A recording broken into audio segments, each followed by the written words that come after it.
her roots so that she might stand loyally with her man, and that man happens to be Waylon Jennings. And she stood with him at the point of his greatest weakness.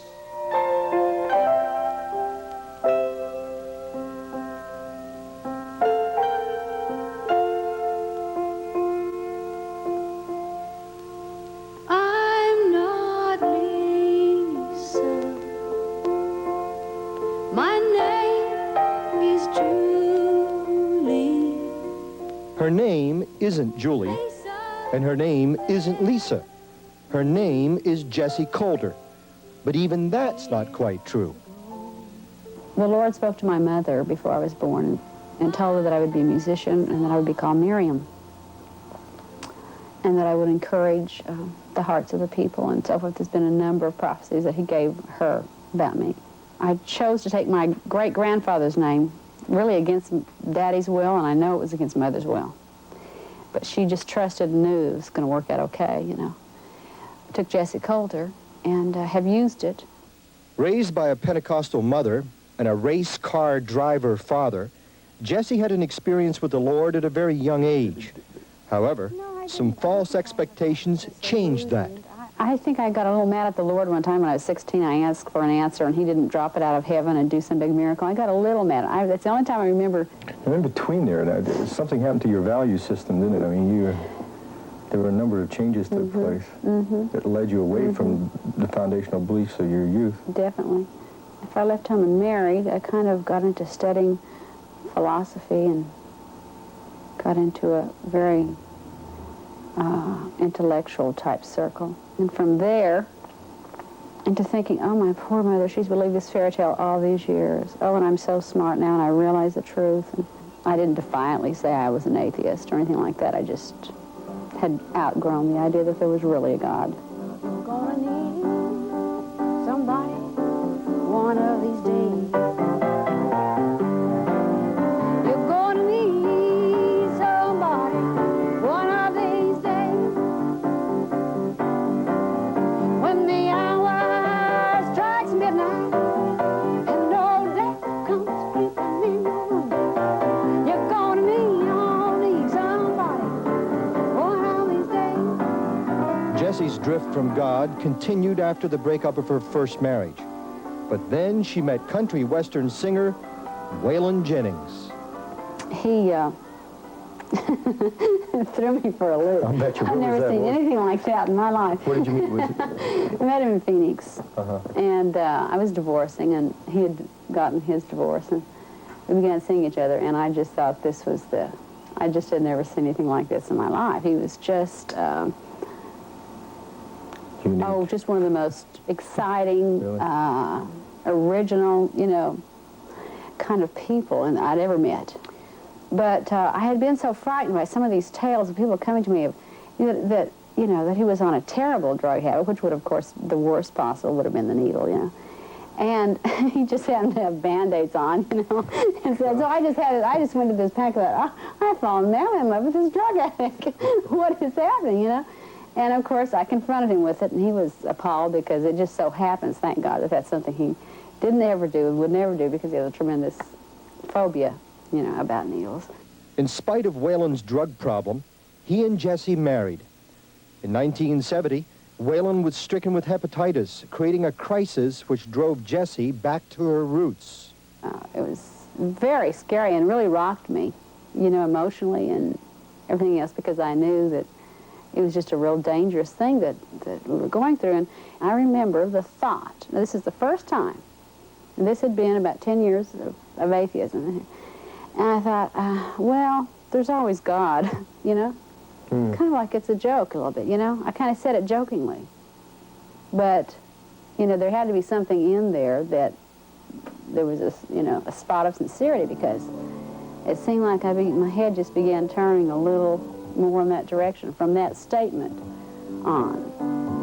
Why should I be discouraged? Why should shadows come? Why should my heart feel alone?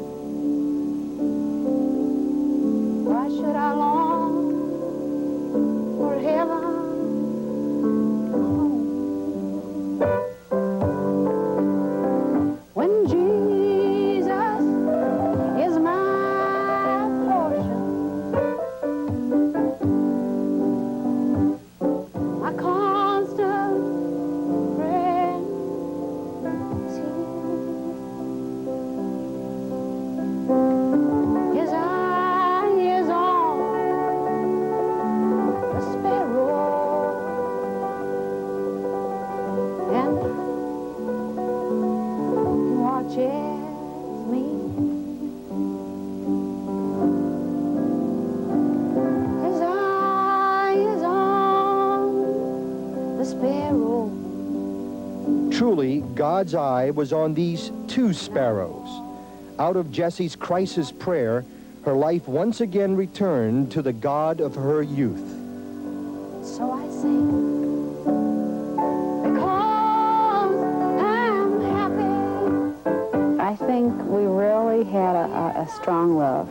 From the very beginning that I first came to know the Lord, I was spoken to through prophecy or in my heart, or through the Word, things about Waylon. It's like from the very beginning I was comforted about his future. And so I knew that he was free of drugs. I knew it would come. Yes, I know. He watches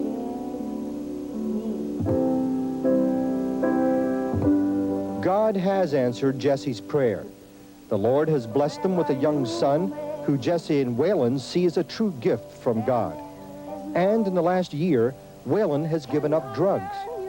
For the future, Jessi Colter is preparing to make a film with Robert Duvall and is looking forward to recording an album of original gospel tunes. For this prodigal come home, the most important thing in life for Jessi Colter and her family is an open secret. It is no secret what God can do, what He's done for others. He'll do for you. With His arms wide open, He's here to pardon you. And it is no secret what God can do.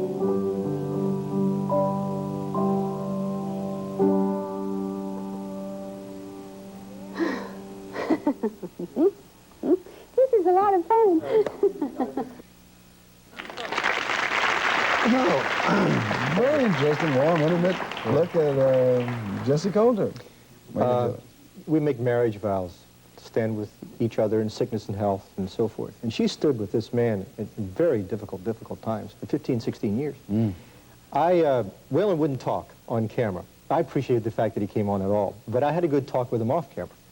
I like this guy. I mean, he's a feisty dude. He's been called an outlaw and all this kind of stuff, not in an illegal sense. Well, certainly drugs, some of the drugs he has have been.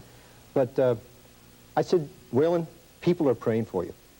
He said, yeah, I know. He said, I can use all I can get. And I said, Johnny Cash also had told me that he was praying for you. And Johnny Cash's statement about Waylon is this. He said, God's breathing down that boy's neck and he doesn't have a chance. And there's three of these guys that run together, Johnny Cash, Willie Nelson, and Waylon.